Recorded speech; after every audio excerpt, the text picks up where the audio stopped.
La borrasca que tenemos encima se llama Celia y tiene nombre porque es de alto impacto. Lo han podido comprobar literalmente los pasajeros de esta guagua que recibió el golpe de un cartel publicitario en San Cristóbal, en la carretera del Cardón, en Gran Canaria. Los pasajeros, todos ilesos, tuvieron que romper el cristal de emergencias para salir, ahí lo ven, por la ventana.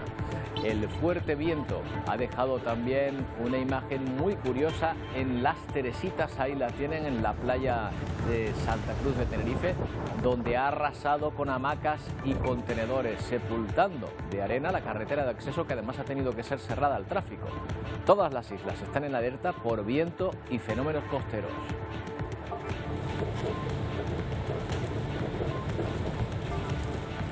¿Qué tal? Buenas tardes. La última hora es que la Consejería de Educación acaba de anunciar que suspende las clases de esta tarde en todas las islas. Pero hace 2 años, tal día como hoy, estábamos a punto de confinarnos en nuestras casas para parar la primera ola de contagios del COVID. 2 años de incertidumbre, de lucha contra una pandemia mundial que aún no ha terminado, pero en la que ojalá hayamos pasado lo peor. Hace 2 años el mundo cambió. Decretar el estado de alarma en todo nuestro país durante los próximos 15 días.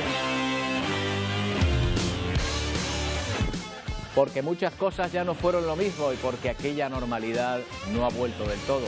Las nuevas tecnologías nos ayudaron a hacer más llevadero el encierro y empezamos a vivir con restricciones. Lo peor, sin duda, los miles de muertos que, sobre todo en aquellas primeras semanas de contagio, colapsaban totalmente los hospitales. Hoy tenemos vacunas y más medios para luchar contra la enfermedad y nos preguntamos si no habrá séptima oleada. Ojalá sea así.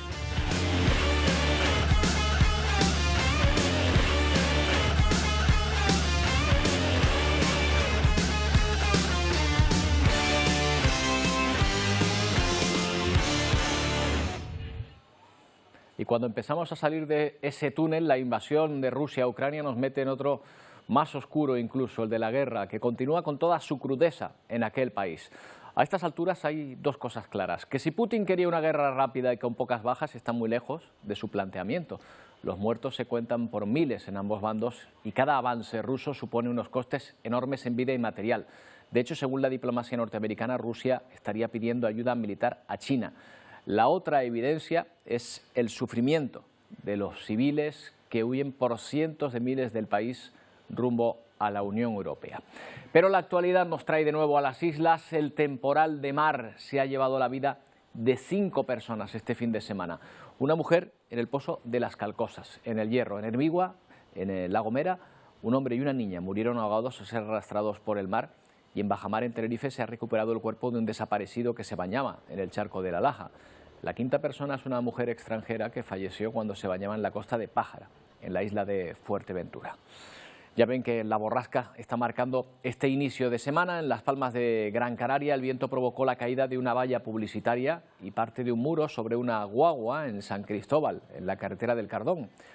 Aquí pueden ver cómo socorrían a los pasajeros del interior de la guagua. La línea 35 circulaba sobre las 8 de la mañana a la altura de la urbanización industrial Díaz Casanova, cuando las rachas de más de 80 km por hora provocaron este incidente sin lesionados de gravedad, afortunadamente.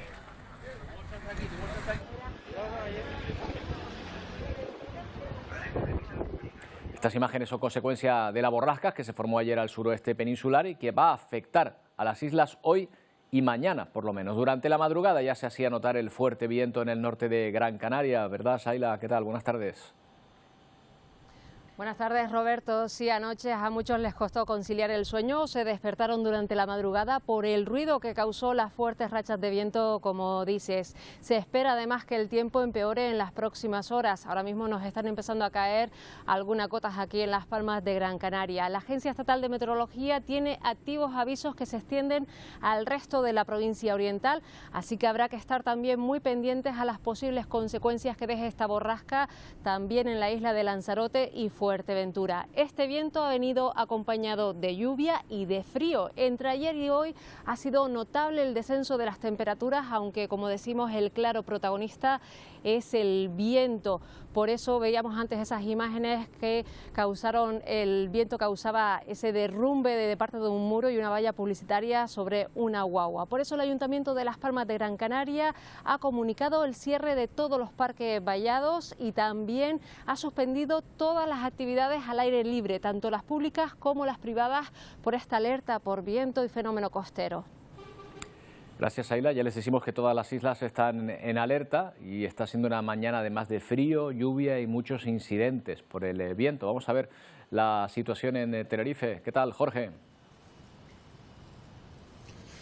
Pues sí, así es, Roberto. Aquí la borrasca Celia también se está dejando notar y mucho. Y es que el agua y sobre todo el viento están siendo los grandes protagonistas de la jornada aquí en Tenerife. Esta fuerte borrasca está ocasionando importantes problemas, sobre todo en las conexiones donde ya se han suspendido 3 vuelos y otros 3 han sido desviados. Hay que recordar que las fuertes rachas de viento ya superan los 150 kilómetros por hora en algunos puntos. Pero lo verdaderamente importante hoy aquí en Tenerife está en el mar, donde la EMET también ha activado ese aviso naranja por fuerte oleaje. En este punto directo en el que nos encontramos, aquí en Garachico, a esta hora las olas superan los 6 metros de altura y el paseo marítimo ha sido cerrado para evitar que ese fuerte oleaje pueda volver a contactar con las viviendas y los establecimientos y se repitan pues episodios como los que ya ocurrieron en 2019. Lo peor se espera para esta noche, cuando la pleamar alcance pues ese máximo que se espera, que puede llegar a superar puede llegar a superar los 7 metros. Un último apunte: la Consejería de Educación ha informado que la actividad lectiva y las actividades extraescolares quedan suspendidas para esta tarde. Pues ahí está, efectivamente, ese anuncio de suspensión de las clases para esta tarde en todas las islas. Esta situación es la provocada por esa borrasca bautizada como Celia. Solo se le pone nombre a las borrascas cuando es de alto impacto, o sea que ya se imaginarán que esta lo es y desde luego que lo estamos notando. Antonio Cárdenes, cuéntanos, ¿dónde se encuentra Celia y por qué nos está afectando? ¿Qué tal, Roberto? Pues tú lo has dicho, es una borrasca de alto impacto, se encuentra ahora mismo muy lejos de Canarias, está en el Golfo de Cádiz, entrando por el suroeste de la península, pero nos está afectando a nosotros a pesar de esta distancia. Allí ya está dejando precipitaciones importantes. En el centro de Málaga ha dejado 80 litros por metro cuadrado en lo que va de día. Bueno, está afectando a diferentes provincias y se espera que poco a poco esa afección vaya más. Como aquí en Canarias está dejando también viento importante y mal estado del mar en la costa levantina, incluso en Baleares para hoy y para mañana. Bueno, volviendo a Canarias, datos, Roberto, 151 kilómetros por hora es la racha máxima que se ha registrado en el día de hoy. Ha sido en Izaña, en las cumbres de Tenerife.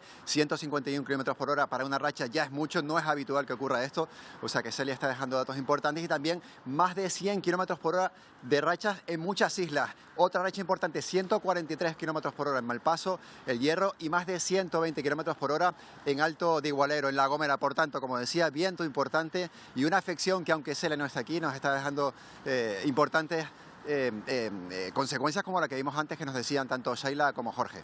Efectivamente, el viento se ha hecho notar, sobre todo esta madrugada y esta mañana, pero lo cierto es que también el mal estado de la mar, desde este fin de semana ya, fíjense, 5 personas han fallecido ya en Canarias desde el pasado sábado. ¿Cuál es la previsión para el estado del mar, Antonio? Pues las previsiones no son buenas, Roberto. Tenemos alerta tanto por viento como por mal estado del mar para las próximas horas, para hoy y para mañana, y el mal estado del mar incluso puede empeorar a esta hora y al mediodía en lo que queda de tarde. Hay que tener mucho cuidado durante las próximas horas, por supuesto, también mañana, pero sobre todo esta noche a las 11:30 aproximadamente, entre las 11:30 y la medianoche, dependiendo de la isla, vamos a tener marea alta, que unida a ese mal estado del mar, esas olas grandes pueden dejar incluso olas para esta noche que podrían incluso superar los 5 metros de altura. También mañana vamos a tener olas importantes por la mañana y se espera que a partir del mediodía de mañana esas olas puedan empezar a tener menos altura, pero eso sí, todavía mañana tendremos olas que pueden superar los 4 metros. Y se nota que han bajado las temperaturas tanto como para que llegue a nevar, Antonio. Sí, Roberto, se está despidiendo la primavera, pero se está despidiendo el invierno, pero lo está haciendo. No deja que entre la primavera porque estamos teniendo unas temperaturas invernales para esta última semana del invierno. Temperaturas bajas, no se espera que hoy superen los 22 grados incluso en la costa, y lo que tú decías, esas precipitaciones en altura y esas temperaturas están haciendo que incluso la cota de nieve esté en estos momentos en Canarias por encima, más o menos marcando los 1.800-1.900 metros. Esto quiere decir que en las cumbres de Gran Canaria quizás no, pero en las cumbres de Tenerife y en las cumbres de La Palma podría nevar en las próximas horas.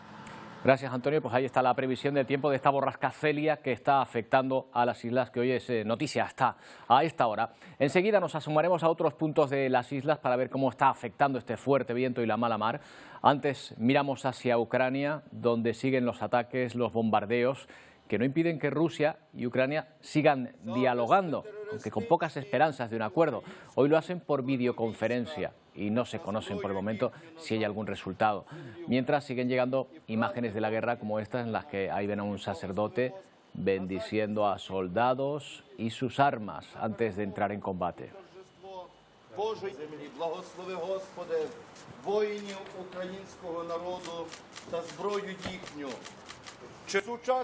Rusia continúa su feroz ataque en varios frentes, pero la no menos feroz resistencia ucraniana ralentiza su avance. La invasión rusa no ha sido la guerra relámpago que muchos vaticinaban, vista su superioridad militar.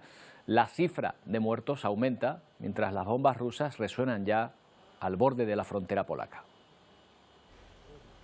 Los bomberos rescatan supervivientes de este edificio residencial en Kiev, todavía en llamas tras el impacto este lunes de un proyectil ruso. Saltamos de balcón en balcón al edificio de al lado hasta que pudimos escapar, relata el habitante de uno de los apartamentos. El ataque deja al menos un muerto y 3 heridos. En otro bombardeo al norte de Kiev, en Irpin, resulta herido este periodista colombiano. Cruzamos un control y nos empezaron a disparar. Dimos la vuelta y siguieron disparando. Éramos 2. A mi amigo Bren Renaud también le dispararon. La periodista le pregunta si sabe lo que le pasó a su compañero. Juan contesta que le hirieron en el cuello, que lo separaron y que no sabe nada de él. Finalmente, su amigo, periodista estadounidense, fallecía a consecuencia de ese impacto de bala. Los residentes de los suburbios al noreste de Kiev comienzan a evacuar, síntoma de que la ofensiva rusa se acerca. Asedio a Kiev y asedio también a las localidades al sur del país. Este dron capta el momento de los enfrentamientos que rusos y ucranianos protagonizan en Mariupol. El alcalde de esta ciudad portuaria habla ya de 2.187 civiles muertos desde el comienzo de la invasión. En Gerson, estos manifestantes protestan contra la ofensiva de Putin cuando de repente se escuchan disparos en plena calle. Al poco comienzan a transitar tanques rusos por esta ciudad al sur del país. El presidente ucraniano insiste: si nos cierran nuestros cielos es solo cuestión de tiempo antes de que los misiles rusos caigan en su territorio, en el territorio de la OTAN y en las casas de los ciudadanos de los países de la OTAN. Advierte Zelensky, que este domingo acudía a un hospital militar para visitar a los soldados heridos en combate. Rusia sigue difundiendo imágenes como estas de sus ataques en territorio ucraniano. En ellas muestra a las fuerzas aerotransportadas tomando el control de un aeródromo no especificado en Ucrania, según el Ministerio de Defensa. Su portavoz informa de la muerte de 180 mercenarios extranjeros en el ataque a la base militar de Yavoriv, a tan solo 20 kilómetros de Polonia. Ucrania cifra en 35 los fallecidos y 134 personas heridas. Era la primera vez que Putin ordena a sus tropas atacar el oeste de Ucrania.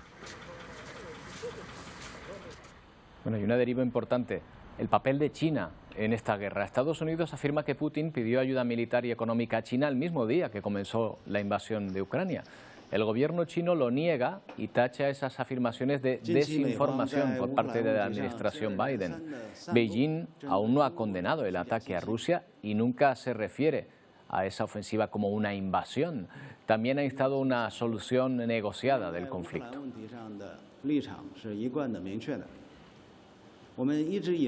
Bueno, y en las últimas horas habría que destacar esos nuevos bombardeos muy cerca de la frontera de Polonia, en la base de Yavoriv.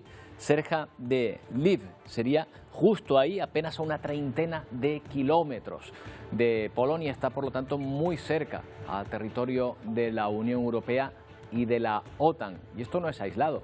El viernes los misiles rusos alcanzaron otros objetivos en el oeste, también cercanos a Polonia y a Rumanía. La ocupación avanza por el este, con los rusos yendo hacia Odesa, que viene a ser el principal objetivo ahora.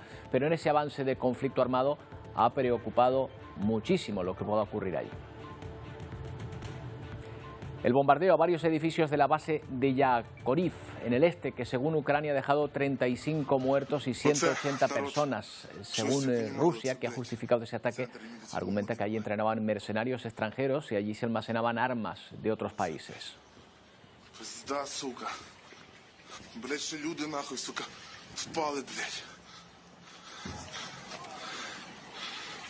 Bueno, en esa frontera entre Polonia y Ucrania, no muy lejos además de ese punto bombardeado, está un equipo de televisión canaria.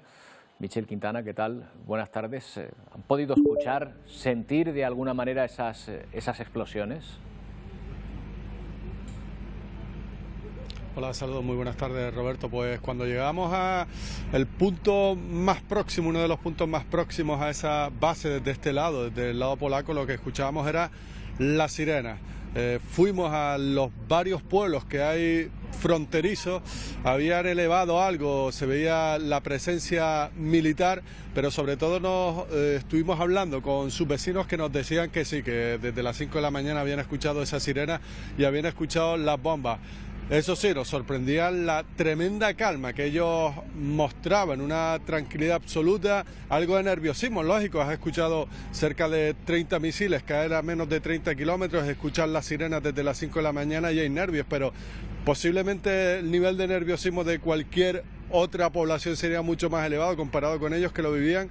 Nos decían con bastante calma y sobre todo estaban muy seguros de la protección que les daba ser país de la OTAN, de que Putin no se atrevería a atacar un país de la OTAN. Esa era la sensación que vivíamos en esos pueblos que estaban muy cerca, que habían escuchado perfectamente esas sirenas y esas bombas caer.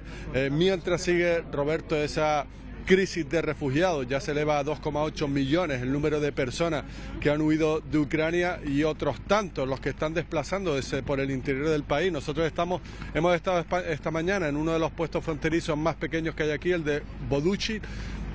Allí había bastante tranquilidad y hemos vuelto hasta aquí, hasta el Medica, uno de los principales. Y aquí nos hemos encontrado con un español, se llama Jesús, está aquí a nuestro lado. Lo hemos visto durante todos estos días arrastrando un carrito de la compra y estos carritos son los que se usan para cuando llegan las personas hasta la valla fronteriza cargar sus maletas. A veces se carga a los niños, cargar todo lo que traen y ayudarles. Y Jesús es uno de estos voluntarios acogidos, ha hecho un alto en su trabajo y está aquí ayudando a la gente y nos contaba que la verdad que se viven situaciones muy duras, ¿no, Jesús? Es durísimo ver la gente, la cara de la gente entrar cuando cruzan la frontera, el alivio que sienten por un lado y por otro lado la tristeza por las personas que dejan a sus maridos, las mujeres dejan a sus maridos, los niños dejan a los papás al otro lado de la frontera y además las caras de cansancio que traen. Algunos llevan hasta 15 horas caminando para llegar aquí a la frontera. Es durísimo, la verdad que emocionalmente te afecta muchísimo. Por la noche, sobre todo, Jesús, debe ser aún más duro, ¿no? Con el frío, la gente lo que están buscando sobre todo es refugio. ¿En qué condiciones llegan? Pues mira, a partir de las 5 de la tarde aquí ya la temperatura suele ser de 0 grados y a partir de ahí empieza a bajar. Cuando llegan, cuando los cojo justamente en la valla, la mayoría lo que me piden es un sitio para una tienda para calentarse y comer algo, porque llevan algunas horas sin comer, de pie y sobre todo los que llevan niños pequeños. Hay otra gente que lo primero que piensa es en entrar lo más adentro posible, porque vienen con miedo todavía y de hecho la sirena ha sonado varias veces aquí en la frontera, ha sonado varias veces y algunos llegan y lo que quieren es adentrarse lo más profundo posible aquí en Polonia. Pero la mayoría llegan, pues eso, cansados y con necesidad de comer y de dormir un rato. Jesús, que hizo un alto en su vida para estar aquí, ¿cómo te lo planteaste? Decidir venir desde Murcia, que eres tú, hasta aquí, coger un carrito como este y ponerte a ayudar. Lo vi lo que estaba pasando y sentí la necesidad de hacer algo, me lo planteé y vi que podía organizarme el trabajo, me podía organizar para poder venir unos días y me tomé unos días de vacaciones y aquí estoy haciendo lo que puedo y ayudando a esta pobre gente que se lo merece muchísimo, de verdad. O sea, la experiencia que me estoy llevando de aquí, las caras de agradecimiento cada vez que les ayudas en la acogida, de ir allí al borde a buscarles, que los acoges, que les cogen los niños, que vienen algunas mujeres con niños de 1 año, año y medio que ya no pueden caminar, que vienen, que les cogen al niño, se lo ponen en el carrito, lo que te lo agradecen, vamos, eso es tremendo, de verdad. Pues muchas gracias, Jesús. Este es el testimonio de Jesús, esta cartaginense que ha venido hasta aquí, ha cogido un carrito de la compra y se dedica a recorrer estos 300 metros que hay desde la valla hasta los puntos de acogida, hasta esas guaguas que le llevan hasta otros lugares. Es el trabajo de muchos voluntarios, él es español, los hay prácticamente de todo el mundo los que están aquí. Recuerden, casi el 40% de los refugiados de guerra son menores de edad, son niños, según la organización Save the Children. Terrible la situación a la que se enfrentan, sobre todo estos niños. Gracias, Michel, por esa crónica de la frontera con Ucrania. Hay otras historias que estamos siguiendo, historias de ayuda, historias solidarias, como las de Vitali, ya lo conocen ustedes, joven ucraniano, con lazos muy intensos aquí en Canarias, que ha creado toda una red de solidaridad. Muchos voluntarios como él reparten alimentos a quienes no han podido o no pueden escapar de la guerra. Y gracias a la difusión de esta labor en redes sociales, cada día consiguen más voluntarios. Puerta por puerta, Vitali escapa de los bombardeos y procura cada día que el pan llegue a quienes más lo necesitan. Historias como la suya inspiran a jóvenes como Teimur Alif, quien junto a su equipo de voluntarios intenta hacer sonreír a sus vecinos y vecinas. Y explica, vivía en Kharkov, una de las regiones de mayor conflicto donde las temperaturas habitualmente son de 15 grados bajo cero. En lugar de huir, decidió quedarse para ayudar a aquellos que están atrapados o como él permanecen donde están. Junto a su hermano mayor recolectaron todo el dinero que tenían, compraron y distribuyeron artículos esenciales entre las personas que no podían ir a las tiendas. Y gracias a las redes sociales, cada día se involucran decenas de voluntarios más. Y es que la solidaridad es algo que por ahora la guerra no ha destruido. Bueno, y la subida de precios consecuencia de esa guerra, la gasolina, la energía, los alimentos, en concreto los cereales, podrían dispararse si los cultivos de Ucrania se interrumpen totalmente. Es uno de los mayores productores del mundo, pero Naciones Unidas advierte de las consecuencias de parar la producción. Habrá serias repercusiones globales, incluso en los lugares más alejados de las hostilidades, advirtió el secretario general de la ONU. Antonio Guterres resaltó durante la sesión de consulta sobre la cooperación internacional de la Asamblea General las consecuencias de prescindir del trigo que produce Ucrania. En primer lugar, reducirá aún más la financiación humanitaria, aumentando el sufrimiento de los más vulnerables alrededor del mundo. Segundo, aumentará la hambruna global. Ucrania es una de las fuentes de granos más grande del mundo. Según la Agencia de Agricultura y Alimentos de la ONU en Roma, las exportaciones de granos de Ucrania son cruciales para este país y para el mercado mundial. Y es de vital importancia proteger a los agricultores que se encuentran en el terreno de conflicto. Los agricultores deben comenzar a preparar la tierra para la siembra de trigo, cebada, maíz y girasol.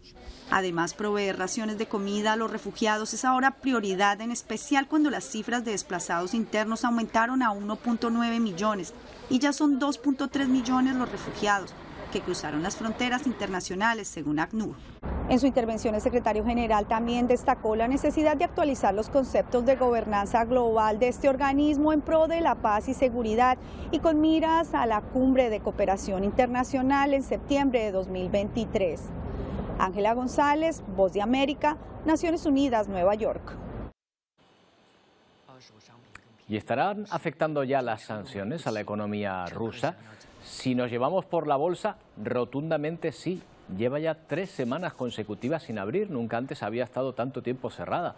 Mientras el resto comienza a recuperarse, el rublo ha perdido alrededor de la mitad de su valor desde que Rusia comenzó a bombardear Ucrania debido a las sanciones financieras adoptadas por decenas de países en todo el mundo. Se preguntarán por la gasolina. Bueno, el precio del barril de petróleo parece que tiende a descender, aunque lo hace solo un 3%. Por cierto, en nuestro país, la ministra Montero confirma una bajada de impuestos a los sectores más afectados por las consecuencias de la guerra.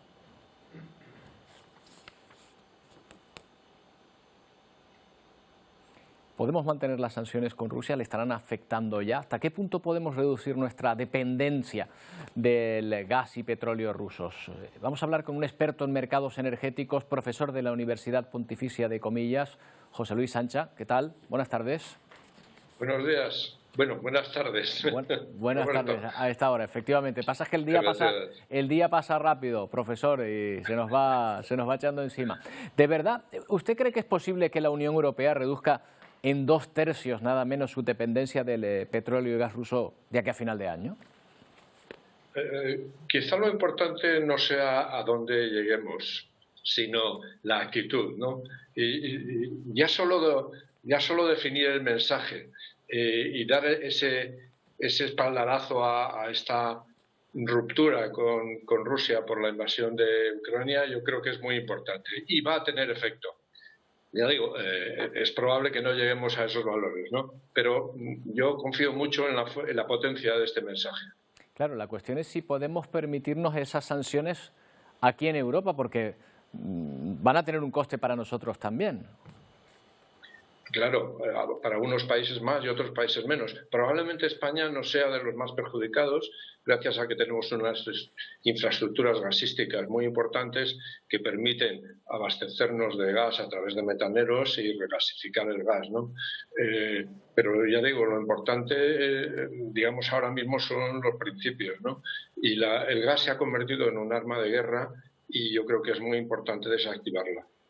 El precio del combustible, ¿usted cree que va a seguir subiendo a medio plazo o de alguna manera los mercados se irán regulando para encontrar otras fuentes y regular un poco ese precio?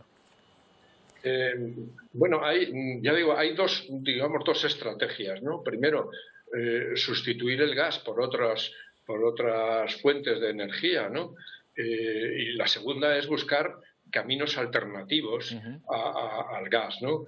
Yo creo que ahí España puede jugar un papel muy importante buscando líneas alternativas, ¿no? A través del gasoducto con Argelia y a través de los metaneros con las regasificadoras. Y en cuanto a buscar alternativas, yo creo que Europa debería apostar muy fuertemente por las energías renovables y concentrar los esfuerzos en estas energías, tanto por un lado por la producción como el complemento necesario que es el almacenamiento de energía, ¿no?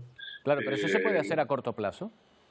No, a corto plazo es muy difícil, claro. Es muy difícil. Evidentemente, España está, para que hagas una idea, estamos subastando nuevas fuentes de generación de renovables y se han producido últimamente 3 subastas muy importantes con mucha participación y un precio, vamos, ahora mismo estupendo, de orden de 20 o 30 euros por megavatio hora, pero claro, es muy poco porque apenas hemos llegado a 10.000 megavatios, ¿no? Claro, lo que se plantea ahora es, digamos, del recibo de la luz, de las energías que marcan los precios del recibo de la luz, sacar el gas, de tal manera que el recibo de la luz inmediatamente descienda. ¿Esto es posible hacerlo sin inconvenientes? Bueno, se trata de desacoplar. Todavía la fórmula no se ha definido, ¿no? Desacoplar se puede hacer de muchas maneras. Una es la que tú dices, de sencillamente que no interviene el gas en el mercado, pero otra forma posible sería que interviene el gas en el mercado, se saca un precio y luego se detrae una cantidad a las tecnologías que son inframarginales y que no utilizan el gas, y con eso pues se reparte entre los consumidores y las empresas, ¿no? Ya digo, todavía no se ha tomado una decisión, no va a ser fácil, pero yo creo que la coyuntura lo está exigiendo. Bueno, pues veremos qué es lo que ocurre y a ver si el mercado se empieza a autorregular un poco a la baja. Ojalá, ya sabemos que a corto plazo no, pero a ver si a medio plazo se consigue. Bueno, yo quisiera decir que, bueno, hace unos meses estuve en Canarias, en Arguineguín concretamente, sí, y estuve en casa de un amigo Y lo presento como un ejemplo paradigmático de lo que puede hacer el consumidor. Es decir, no debe quedarse de brazos, sino que debe, vamos, en concreto este amigo, pues ha instalado una bomba de calor para las necesidades de agua sanitaria, tiene un buen contrato de energía de suministro y además tiene una aplicación que con ella controla la gestión de consumo dependiendo del precio que tiene el mercado en cada momento, ¿no? Y va a instalar paneles solares, etcétera. Yo creo que, bueno, que es importante que el consumidor no se quede de brazos cruzados y activamente busque las mejores alternativas a su consumo y, por supuesto, ahorre y consiga la mayor eficiencia. Entiendo que esa independencia de otros mercados la empecemos a hacer desde abajo, desde nuestra propia casa. Exacto, pues exacto. No el consumidor tiene que asumir un papel mucho más protagonista. Pues no se nos había ocurrido desde ese punto, observarlo desde ese punto, profesor, pero desde luego que sí, que se puede hacer. Gracias por atendernos. Buenas tardes. A vosotros. Bueno, y hay una noticia también que nos llama a la atención y a la vez nos alarma un poco, porque es sin duda otra consecuencia de la guerra y el temor a una guerra nuclear.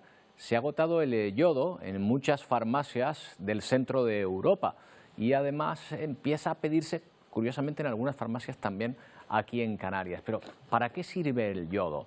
¿Por qué lo piden en algunos lugares? Lo vamos a preguntar a Arturo Hardison, que es catedrático de toxicología. ¿Qué tal, Arturo? Buenas tardes, ¿cómo está? Hola, buenas tardes. ¿Cómo te va? ¿Qué tal? ¿Bien? Pues muy bien. Aquí mirando con cierta preocupación noticias como esta, pero con mucha curiosidad. ¿Para qué sirve el yodo? No es el yodo.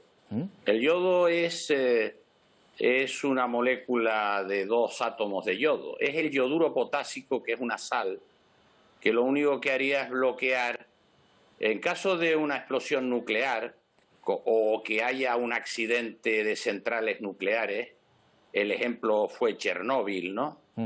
Pues se dieron muchos casos de cáncer de tiroides porque aparecen isótopos radiactivos, como son el estroncio 90, tremendamente además cancerígenos, ¿no? Que es la propiedad que tienen, el cesio 137 y el yodo 131.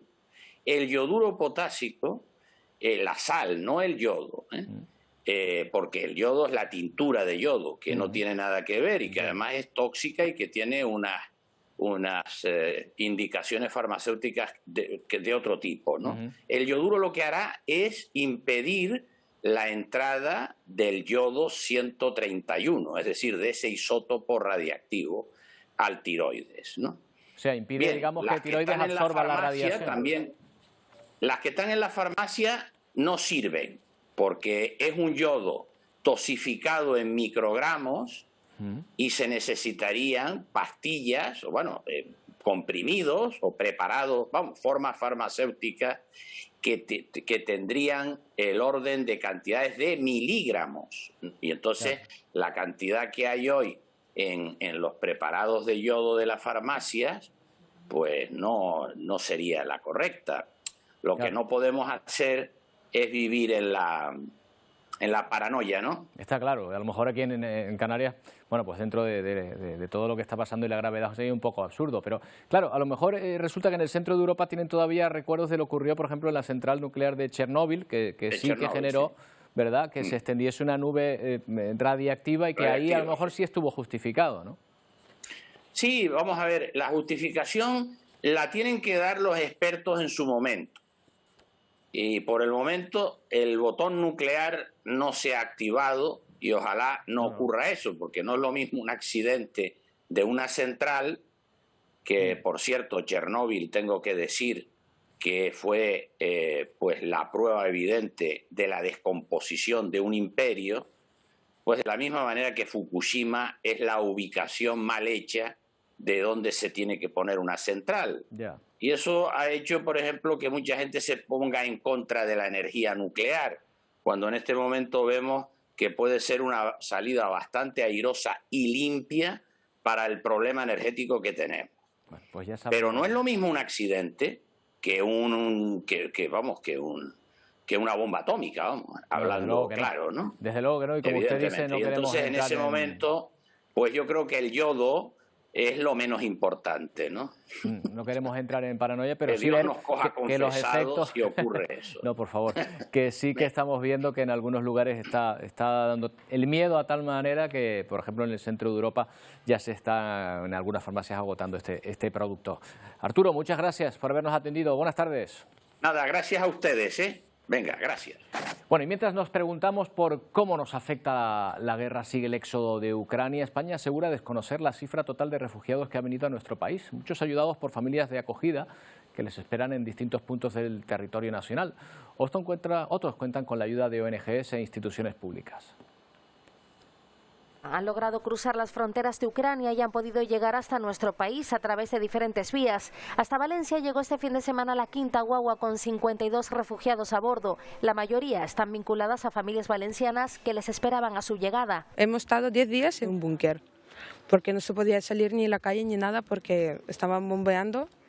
Los que no cuentan con familia de acogida serán alojados en recintos. En Alicante se preparan para recibir a más personas. Las muestras de solidaridad no cesan. ONGs, empresarios y ciudadanos anónimos se movilizan para facilitar la huida de decenas de refugiados, sobre todo mujeres y niños. Es muy difícil pasar la frontera. Todos se empujan con un frío.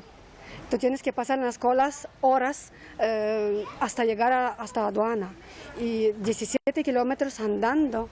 Olga ya está en Almería con sus hijos gracias a la ayuda de María, una vecina de Mojácar que organizó un convoy de 5 vehículos para trasladar a refugiados desde la frontera polaca. Caótico, gente con las miradas perdidas, sobre todo madres con niños de la mano, con 1, con 2, con 3, con los niños y mirando el móvil esperando una llamada para alguien que los recoja, con la cara desencajada. Ellos también lograron llegar a Polonia. Ya están en Barcelona y en Madrid gracias a un vuelo solidario. El primer corredor humanitario abierto por Open Arms. Luego seguramente habrá muchos más vuelos durante la semana. Polonia se ha convertido en la principal puerta de salida de la guerra. Un avión del Ministerio de Defensa trasladó desde Varsovia 25 niños enfermos oncológicos que han visto interrumpidos sus tratamientos. En Madrid retomarán los cuidados que precisan en compañía de sus familias. Un compromiso del Gobierno de España que ya ha puesto en marcha la red de acogida con plaza para 12.000 personas. Bueno, y van a ver ahora unas imágenes que nos llegan de Rusia, donde se muestra el descontento social que dicen algunos va en aumento. Estas personas se manifiestan en contra de la guerra, pero lo hace con unos carteles que exhiben en blanco.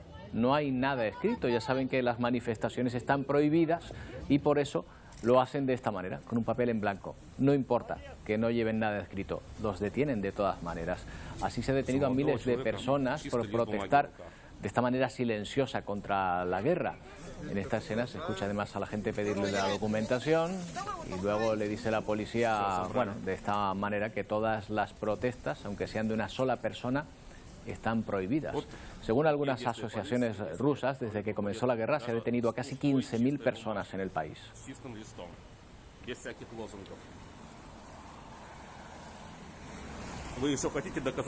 Bueno, volvemos de nuevo a las islas con el temporal que está sobre el archipiélago. Todo el archipiélago está en alerta por viento y fenómenos costeros. Vamos a ver cómo ha pasado la mañana la isla del Hierro. ¿Qué tal, Aroa Cano? Buenas tardes. Bueno, ya veo que allí el viento sigue con fuerza, ¿eh? Sí, Roberto, el viento está azotando toda Canarias y especialmente también aquí en la isla del Hierro, sobre todo en las zonas altas de las islas. De hecho, la racha mayor que se ha registrado en Canarias ha sido en el pico de Malpaso, llegando a los 140 kilómetros por hora y le sigue en intensidad Valverde, donde nos encontramos, donde las rachas, como están pudiendo comprobar, son muy fuertes y han llegado a alcanzar los 90 kilómetros por hora. También hay que destacar el viento en el mar, que está dejando esos fenómenos costeros adversos. Queremos lanzar desde aquí un mensaje de precaución porque esta tarde va a ir en aumento y las olas podrían llegar a alcanzar los 5 a 6 metros de altura, por lo que mucho cuidado a toda esa gente que se acerca a la costa en un día como hoy. Ya veo la dificultad, Aroa, y también de nuestro compañero Marcelo Lima para mantener la cámara, que están viendo que hasta se le va moviendo incluso. Cuídense mucho. Gracias, Aroa. Muchas gracias, Roberto. Buen día. Bueno, en estas circunstancias casi extremas, ahí ven a nuestros compañeros pues cumpliendo con su labor también de contarles lo que está ocurriendo. El viento, la lluvia, el mal estado de la mar son noticia hoy también en las islas. Volvemos en un momento.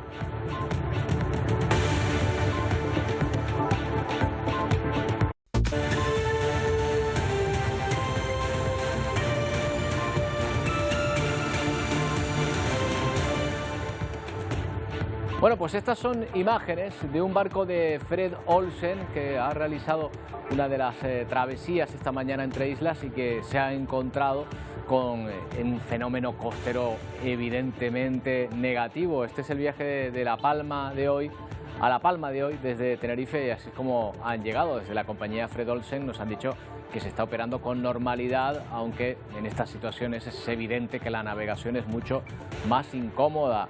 Esta caída de un mueble, las botellas, todo por el mal estado de la mar, que podemos observar en Garachico, donde están muy atentos cada vez que hay mala mar. En esta imagen en directo lo estamos comprobando a la subida de la marea. Cuando llegue la pleamar se espera que las olas puedan superar los 7 metros y se estarán atentos allí a ver cómo la situación puede afectar a la zona de costa, que habitualmente batida con fuerza por el mar. Vemos a la persona también acercándose ahí a ver el mar y la situación costera que preocupa a muchos. Por cierto, hoy la Consejería de Educación ha suspendido las clases de esta tarde en todos los colegios de las islas.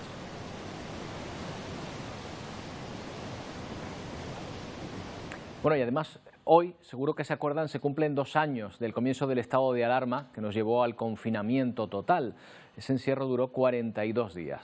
La economía sufrió una parálisis sin precedentes y el sistema sanitario se vio sin recursos prácticamente de protección ante un virus que hoy sigue entre nosotros después de 6 oleadas.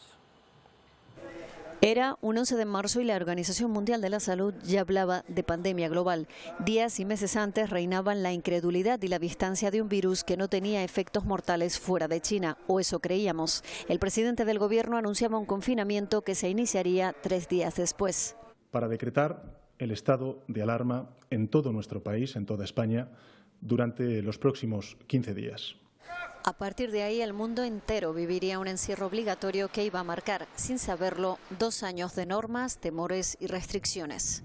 Psicosis que tenemos ya con este tema y ya también el encierro influye muchísimo, ¿sabes? Lo cotidiano se volvió excepcional. La emergencia sanitaria y social obligaba a automatizar gestos que hoy forman parte de nuestras rutinas diarias. Pero curiosamente, la mascarilla todavía no era obligatoria en exteriores. Resignado. Bien, no duermo bien, pero bien. Así, o sea, no regular, ¿no? Bien. Empiezas a pensar en la gente que está hospitalizada, que aunque luego vuelva, y te das cuenta que es mucho peor estar hospitalizado que estar en casa viendo la tele.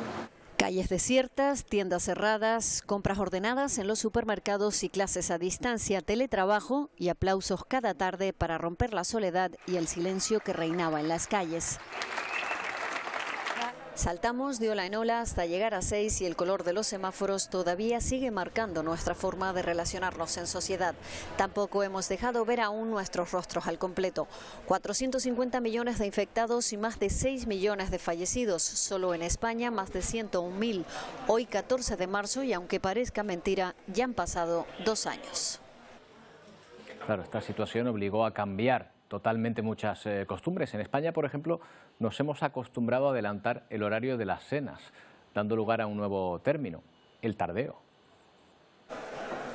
Se cumplen 2 años de la declaración del estado de alarma. Fue la primera medida para hacerle frente a la pandemia del COVID-19. Ha pasado el tiempo, pero esta medida de restricción ha pasado factura entre la población. Fatal. Ya no puedes ir a tomarte un café ni a andar con amigos, porque ya no sabes. El que tiene niños no sabe, ¿sabes? Ya no es la misma confianza, ¿sabes? Sí, ha cambiado bastante y las relaciones entre la familia y todo. Ya es como, a ver si alguno tiene COVID, que va. Y te coges y te lo planteas un montón, muchísimo. Para volver a recobrar ese cambio y a ser la gente de antes, creo que va a ser difícil, porque se nota en la gente, que la gente está miedosa. El camino hacia la recuperación es cada día más evidente en la mayoría de los países. Se relajan las restricciones, pero algunos hábitos adoptados durante el confinamiento parecen perdurar. Cada vez la gente viene antes, estamos empezando desde las 7:30, que es cuando ofrecemos las raciones, ya se empieza a llenar el local porque la gente quiere mesa, cenar cuanto antes y tener un sitio seguro. Aparece un nuevo término, el tardeo. Las cenas se adelantan para aprovechar la noche. También parecen mantenerse las reservas de los locales de restauración. Con la pandemia los aforos se vieron muy reducidos. Ahora, sin limitaciones, los clientes no se arriesgan a quedarse sin mesa. Ahora hemos vuelto sin reserva, pues según va viniendo la gente, pero nos siguen llamando, insistiendo que quieren reservar, se quieren asegurar la mesa. Y de hecho hemos tenido que hacer turnos, cuando antes no lo hacíamos. Disminuyen los contagios, pero la mayoría sigue prefiriendo las terrazas, evitar los espacios cerrados. El teletrabajo también llegó para quedarse, al igual que las videollamadas que se hicieron tan populares durante el confinamiento. Cambiamos muchas de nuestras costumbres. A día de hoy no sabemos si volveremos a recuperarlas. Bueno, 2 años después del anuncio del confinamiento, la situación es muy distinta. 6 olas de contagio después, vacunación masiva, restricciones adoptadas que han marcado estos 2 años. Ahora, cuando parece que hemos superado la última ola, Miguel, comienza a notarse un ligero repunte. Sí, porque después de semanas de caída la incidencia acumulada a nivel nacional sube y repunta. Desde el 21 de enero no notificamos un aumento de la incidencia, se sitúan 430 casos por 100.000 habitantes. Misma tendencia con la incidencia acumulada en las islas, que ya roza los 850 casos por 100.000 habitantes. En cambio, las ocupaciones en los hospitales y en las unidades de críticos sigue la tendencia a la baja. Las unidades de críticos se encuentran al 7,5% y las camas hospitalarias en un 7,5%. Con estos datos, Salud Pública asegura que no es el momento de hablar de quitarse la mascarilla en interiores. Primero tenemos que concluir esta sexta ola, conseguir unas incidencias acumuladas que sean asumibles, soportables y que no tengan riesgo de poner en situación de sobrecarga el sistema sanitario ni tampoco la actividad social y económica, que son también requisitos importantes para una población sana. Y aparte de ahí empezaremos a hablar de la endemia, ¿no? Y aunque contamos con la incidencia acumulada más baja de Europa, somos de los pocos países que aún mantienen la mascarilla en interiores. Sí, España, Italia y Alemania no barajan en estos momentos quitar por el momento la mascarilla en interiores. Bélgica, por ejemplo, se la ha quitado en interiores y la mantiene en hospitales, en transporte público y también para acceder a las residencias de mayores. En cambio, países como Reino Unido, Francia, Dinamarca, Noruega, Suecia o Finlandia, desde hace varias semanas no es obligatorio tener ni mascarillas ni en interiores ni en exteriores. Tras Omicron y la conocida variante silenciosa, este fin de semana la Organización Mundial de la Salud ha confirmado una nueva mutación, una variante que no preocupa por el momento, según este organismo. No se llama Deltacron, es una variante que sale de Omicron y Delta y se ha detectado en países como Francia, Países Bajos y Dinamarca. Los síntomas son dolor de cabeza, muscular, mucosidad y también fiebre o tos. Son variantes que siguen surgiendo a raíz de esa variante Omicron que se detectó hace tan solo unas semanas y, por ejemplo, países como China están comenzando a sufrir. 17 millones de personas siguen confinadas una semana después en una de las ciudades tecnológicas más importantes de China ante el aumento de contagios. A pesar de ello, las infecciones siguen aumentando. 1.807 contagios ha reportado el gigante asiático en la última jornada. De ellos, más de 1.400 en la ciudad de Jilin, al este del país. Pero las autoridades monitorean el aumento de infecciones en 7 provincias más. Actualmente, más de 2.500 personas están ingresadas en los hospitales y solo 2 en las unidades de críticos. Este repunte ha obligado a realizar cribados masivos de día y de noche y se pide a los ciudadanos que colaboren en las labores de rastreo. La mayoría de los casos confirmados se han detectado en zonas confinadas, confirma el vicedirector del Centro de Control de Enfermedades chino. Los responsables de sanidad aseguran que los primeros casos de la variante Omicron detectados en el país están relacionados con el brote de una escuela de secundaria. Por eso las autoridades han cerrado todos los centros educativos. Y ante la previsión de las próximas semanas, en Hong Kong se pone en marcha el hospital construido en solo 16 días para tratar y aislar nuevas infecciones. Instalaciones que podrán albergar más de 4.000 pacientes. Hablamos de la situación actual con Mercedes Jiménez Sarmiento, científica del CSIC, investigadora en el Centro de Investigaciones Biológicas. Margarita Salas. ¿Qué tal? Buenas tardes. Hola, buenas tardes. Bueno, pues la sexta ola ya quedó atrás. ¿Habrá una séptima? Bueno, no lo sabemos. Suponemos que sí, por la evolución del virus y lo que hemos ido aprendiendo, ¿no?, en las anteriores olas. Esta pandemia lo que nos ha enseñado es que tenemos que aprender día a día y, bueno, ir aplicando lo que vamos aprendiendo con esas medidas que poco a poco nos han ido más o menos salvando, y sobre todo pues las vacunas. Dijéramos que es probable que tengamos más olas y que lo que esperamos es que sean cada vez de menos gravedad y con menos contagios, pero nunca se sabe.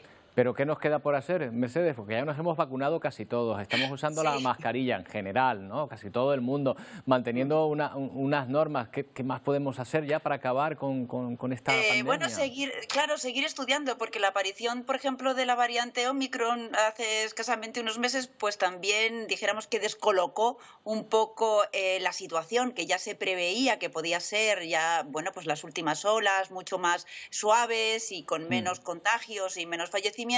Y sin embargo dijéramos que eso nos volvió a mirar y hacer mirar, el decir, bueno, esto puede volver a ocurrir, pueden volver a aparecer nuevas variantes que en principio con las vacunas y sobre todo con la alta tasa de vacunación pueden efectivamente librarnos de esa enfermedad grave y de los fallecimientos, y que ocurran en muchísimo menor proporción, pero nunca se sabe. Entonces, ¿qué tenemos que hacer? Pues los científicos seguir estudiando que eso no vuelva a ocurrir, el resto de personas pues poco a poco ir acatando, dijéramos, esa probable apertura si el número de contagios disminuye y se van liberando los hospitales, y bueno, pues poco a poco ir sabiendo más o menos el día a día, ¿no? El ir, ahora mismo, por ejemplo, con la primavera, pues que tenemos la opción pues de hacer muchísimas más actividades al aire libre, de ventilar mucho mejor que en invierno, pues eso yo creo que va a favorecer también una disminución de contagios. Pero, repito, nunca se sabe. Claro. Claro, pero viendo históricamente otras pandemias, la llamada gripe española, aunque parece que no era tan española como se dice, llegó un momento que desapareció. De hecho, ya nos habíamos olvidado de que había habido una pandemia. ¿Por qué esta se resiste tanto? Bueno, pues porque este virus en concreto es también diferente al de la gripe. Cada pandemia también nos está enseñando cosas, ¿no? Y esta vamos aprendiendo también el día a día. Lo de las nuevas variantes sí que ha supuesto un poco como de retraso. Era cuando veíamos la luz mucho más cerca, pues efectivamente ha sido como un paso diciendo, bueno, esperar que todavía el virus sigue aquí y todavía seguirá coleando, vamos a decirlo así. ¿Qué se espera? Bueno, pues que poco a poco efectivamente la vacunación, pero que todavía no es universal, eso también hay que tenerlo en cuenta. Sí. Esa aparición de variantes también es debida a que no hemos podido llegar con las vacunas a todo el mundo en el mismo tiempo en el que hemos llegado, por ejemplo, en España o en otros países. Y de hecho las variantes han procedido de países donde la tasa de vacunación todavía no era tan alta. Entonces ahí nos falta mucho trabajo, hemos aprendido, tenemos que aprender más, tenemos que seguir investigando, pero también tenemos que saber implementar y saber en qué hemos fallado para que todavía no podamos ver esa luz mucho más clara, más cerca. Mercedes, ojalá, con ese deseo nos quedamos cuando se cumplen justo 2 años, y el brindis por los investigadores para que se invierta más y para que podamos seguir aprendiendo, como usted dice. Muchas gracias. Muchas gracias a vosotros. Nos vamos ya a Telenoticias 1 con Paco Luis Quintana, le contamos ahí toda la información. Hasta mañana.